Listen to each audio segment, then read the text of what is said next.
What's up, guys? We're here at AMC Town Square with Chasing Cinema. This is James Hsu. And we're in the Millennium Falcon. We are in the Millennium Falcon celebrating Solo, a Star Wars story.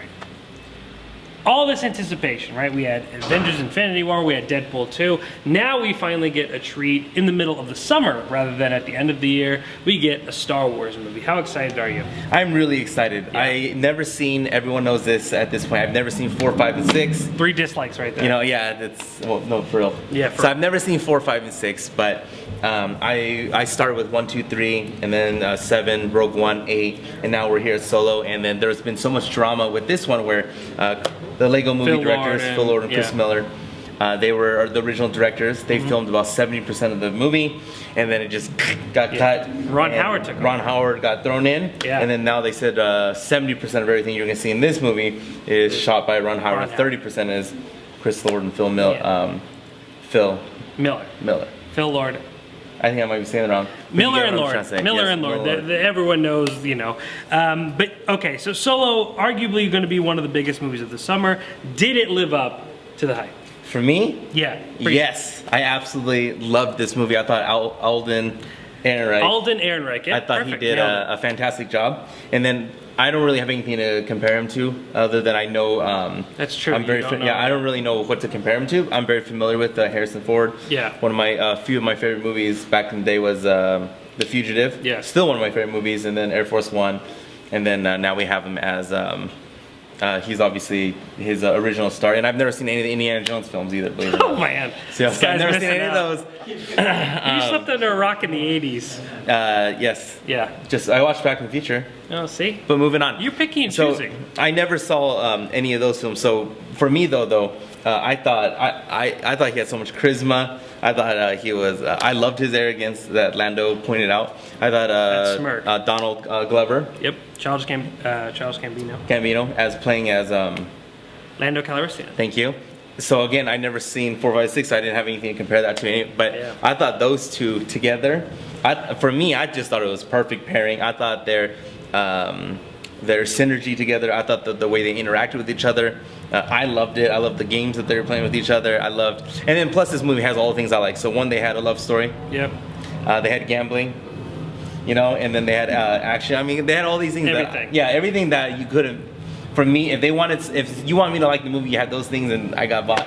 And you could ask any Star Wars fan. Arguably, the greatest love story in the Star Wars franchise is Han and Leia. However, Solo, a Star Wars story, introduces the second greatest love story that we've seen in this franchise, and it's not between a man and a woman. It's between a man and a Wookiee. That's really at the heart of this movie. Where it works is that it's about two total outsiders coming together and starting a beautiful friendship, right? We all know where it goes, and I mean, seeing them kind of come together and really kind of find out who each other are. I mean, the movie starts with a very great quote that everybody needs somebody, and we think it's talking about a lot of different things, but of course it ends up talking about you know, him and Chewie. So that's really great. I think that's where the heart for me works. And Emilia Clarke. Yes, loved absolutely. Her. Loved her. In Terminator Genesis, that movie was just whatever. I've never seen Game of Thrones. Do you not watch stuff? You know, I haven't seen Game of Thrones, but you know, she was able to take some of that action and put it into this, and I'm a huge fan of Harrison Ford. Woody Harrelson. Yeah. And I thought he was fantastic, but he's fantastic in everything he does. It seems like everyone they introduced in this movie is really great. Everyone's charismatic. When you put them all together, I mean, even a droid like L3, who is Lando's first mate, everything just comes together and works so well. Yeah, potential love. I mean, it was quite beautiful. I mean, there's just so much in this movie, and every character they give you, even characters who appear at the beginning of the movie for a very short period of time, everyone really makes Bandy Noon. Everyone's memorable, and I think that's a really strong thing. Again, I think another thing that makes this movie stand apart is the fact that this movie, unlike the other Star Wars films, don't have the amount of risk or size of potential of like what's going on, right? I mean, all of our Star Wars movies, you're fighting the dark side. It's huge. It's light versus dark. You have the Empire. You have the Rebellion. Even in Rogue One, which was a Star Wars story, it takes a really big risk in what would happen later in the franchise. But in this movie, we're kind of just following a dude who's just trying to find his way, get to his woman, you know, and figure out who he is. And I think that's where this movie really kind of skyrockets for me. I might be a strange comparison, but honestly, this is Solo is the Black Panther to the Star Wars franchise. It's different, it's stylish, it feels like anything that came out of the Star Wars franchise, and I think that's what makes it work. It's charming, it's fun, and it doesn't feel as big in following all the Star Wars movies. You can watch this, and it's a good time, and you don't have to have everything that we've seen in the other, 8 or 9 films to kind of live up to that. And Paul Bettany, Vision. Yeah, absolutely. A great villain. I think a very fun villain. Yeah, I enjoyed him a lot. And somehow, even after all these amount of Star Wars films, they still managed to introduce some really cool weaponry. And Vision's rocking some pretty awesome Yeah, it's weapons. almost a lightsaber, but it's like a dagger, like 2 double-edged set daggers, which are pretty cool. And he's just a really fun character, great actor. Like I said, there wasn't anyone that was introduced in this movie that I didn't really enjoy and have fun with while they were on screen. Childish Gambino, Glover himself, not on screen very much, probably about maybe 15, 20 minutes, and that's probably stretching it, but every scene he just eats it up, and he's very charismatic, and I don't think there's not going to be a person who walks out here that doesn't want to see more Han and Lando. Yeah, it's crazy because a lot of people, kept on saying like, no one wants a solo film that doesn't have Harrison Ford. Yeah. And then, so a lot of the chat room people, they're always complaining that they don't want this, and then the reality is though, there's a lot of people that are younger kids that grew up with 1, 2, 3, and then people like me, I'm not young, but I grew up with 1, 2, 3 also. And when I see it anyways, I love these films. I will say, watching it, that he really makes the character his own. It's definitely not emulated. Well, here's the thing, is I would rather have an actor take this character and kind of make it his own, rather than do just a bad Harrison Ford impression. You're not going to be able to be Harrison Ford no matter what you do, so you might as well kind of take it to the left. And what they have working for them is age, right? You're not the same person you are in 10 years, in 5 years. You're always changing. Yeah. So I think that works for it. Even your rating system, thanks to me, has changed. Yeah, sure it has. You have a much better taste in the past 6 years. And you can thank me for that. No, you have better taste. You could thank me, sir. No, but I mean, to think... Now I lost my train of thought. to think that, you could have a character make someone that people love so much and just make them feel fresh and new and different is really cool. I'm sure there are going to be the Star Wars fans. This movie's getting kind of mixed reviews. It's definitely positive. Not great, but though. not It's like not great. Which is weird because it brings me back to The Last Jedi. I'm really confused by this whole separation. I'm surprised that Star Wars fans don't really love this movie because I really love it. But I could see some people... So you also are the guy that liked Last Jedi. Yeah, that's what I'm saying. I mean, I don't know what's going on, but I could see some really diehards, original trilogy fans being like, that's not Harrison Ford.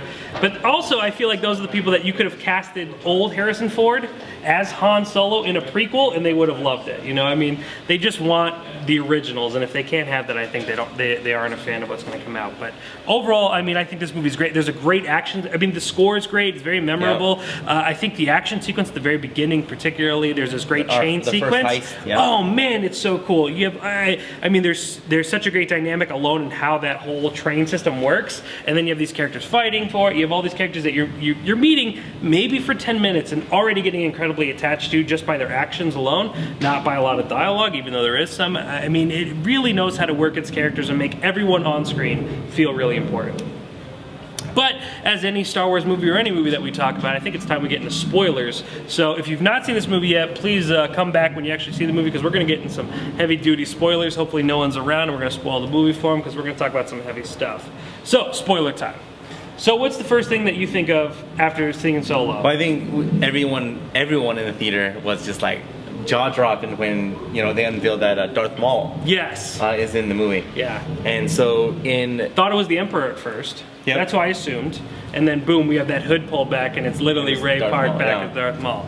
So in episode 1, everyone knows he got chopped in half by Qui-Gon Jinn. Yeah. Obi-Wan Kenobi. Obi-Wan Kenobi. Yeah. Qui-Gon Kenobi. He already died. Killed, yeah. Yes, so Obi-Wan Kenobi chopped him in half. Everyone thought he was dead, but then in the cartoon, in the Clone Wars, he has his spider legs. Yeah. And then they finished that in the animated. Which not a lot of people know about. Which I never watched either. Yeah, I am familiar with it. Someone told me that too. I never watched it. I did. Oh, okay. Probably makes sense. My credit. No, I believe you. The only thing I'm a little confused on is Louis, do you know exactly where? I'm assuming after 2, but before 3. I think it still could take place after 3. Can it? No, this movie. This is, I think, post 3. Oh, poster, okay. I think it's definitely an interesting timeline. They're not very direct, but we do know, and his legs though were robotic. Yes, they weren't spider legs though. No, and that we saw. And if you don't pay attention, you really do miss it. I mean, I watched it and I was like, I'm so confused. And then when we watched it again, I was able to see that he does have robotic legs. But so I don't know exactly where in the timeline is, but I think after that, you're going to go into fun places. If you watch this movie a second time, though, check out all the references they have to Darth Maul, because they're littered. Oh, they're you told me. They're just throwing it in your face. I mean, literally, the band of evil that we're going up against is called Crimson Dawn. Crimson, like literally what he's dawning on his face. And then you have Vision, who's rocking the double red swords, but they're only daggers here. It's only like a small version of what's to come. And I think that's kind of really fun to just kind of see those things now. Also, my favorite part of the movie, Han shot first. That, I think, is one of the biggest rewards to Star Wars fans. I know there's a lot of people who are really on that train. Some people don't care so much, but I think there was something really special about that moment, especially because it's done endearingly, right? Like, it's not done out of spite or out of evil. He does this to someone that he cares about. He shoots someone first because he knows what he's going to do, and then he immediately holds him and cares for him and kind of says goodbye in a really touching way. I think those two moments alone are what really make this movie really kind of stand out, particularly the Han shot first moment. Not because it's just like, haha, George Lucas, you were wrong, but just because it really kind of sums up that character. I mean, there are a lot of references and a lot of things that are talked about in the movie. You know, he says, I have a good feeling about this, contradicting, you know, later, more skeptical Han. But overall, I think there's not overbearingly references where you feel like, oh, everything is meant to reference something.